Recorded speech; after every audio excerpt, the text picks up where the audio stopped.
Hey friends, thanks for clicking on this video. I appreciate you. Hope you're having a great day. If you're new, my name is Neil, and today we're talking the possibilities of different divisions in the NHL. I've had this conversation with friends throughout the years.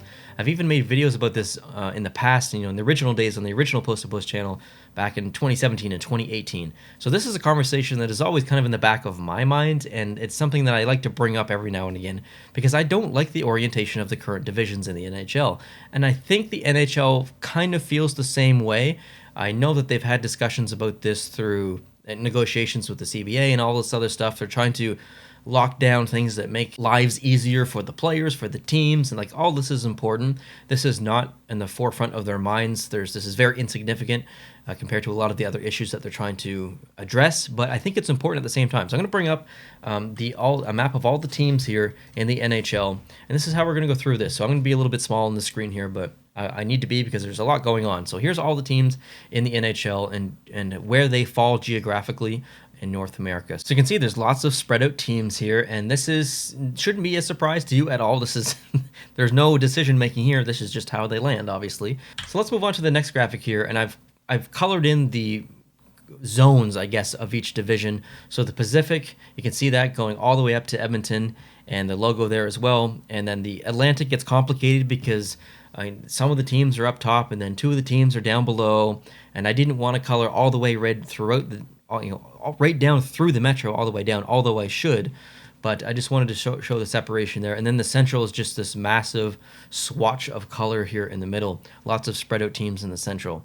So there's going to be a common question or a common opinion here once I show you the next graphic, which is my proposed divisions. And that is, Neil, what about flight times, okay? Like time zone changes, flight times, this is all important things to consider when choosing new divisions.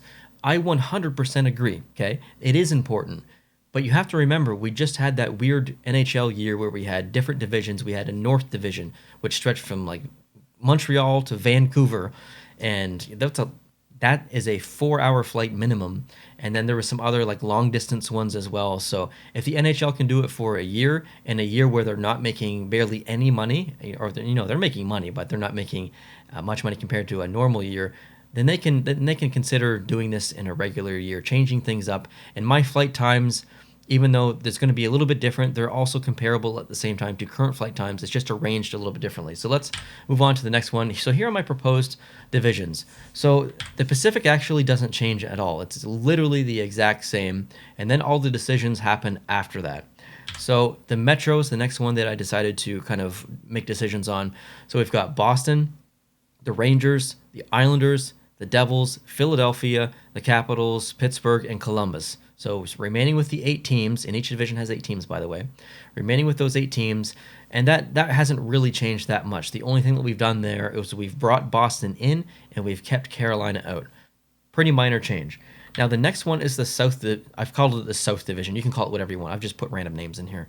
So this one is probably the one that changes the most drastically. The previous swatch of yellow in the Central Division is roughly the same size as this. The flight times increased just a little bit. I've done all the math between the teams, just a little bit, but not a significant amount. It's actually quite insignificant. So although it looks like there's a little bit more space, the flight times actually are roughly the same between cities. So we've got the Arizona Coyotes, we've got the Avalanche, we've got the Stars, the Blues, Nashville, Carolina, Tampa, and Florida. So this, even though Colorado is central and Arizona is more west, I couldn't call it the East, and I couldn't call it something else, so I just called it the South. Most of these teams fall within the southern region of North America. I just decided to call it the southern region. So this division really has probably the longest flight times of them all.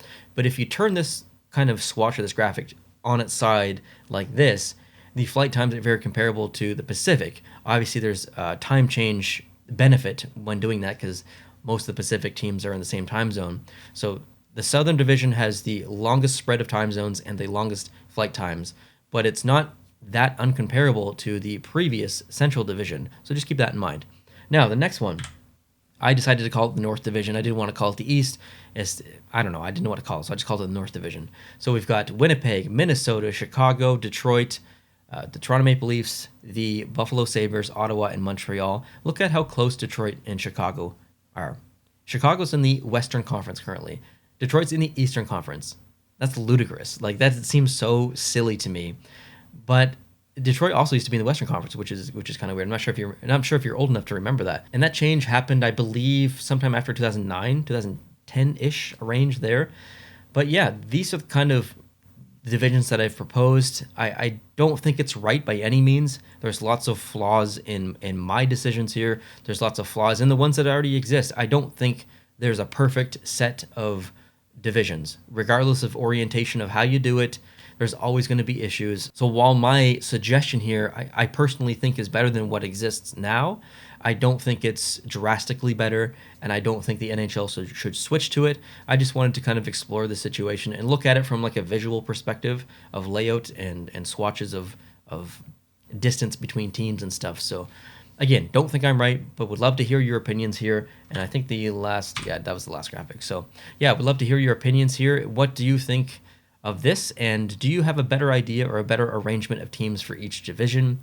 Would you like to see certain teams from the West move to the East, or certain teams from the East move to the West? I think that's maybe a more important conversation around the teams like St. Louis and Nashville and Chicago, which are really technically more so on the East than on the West, but there's more teams on the East, so you got to put some on the West. It gets complicated. There's no right or wrong, but yeah, what do you think?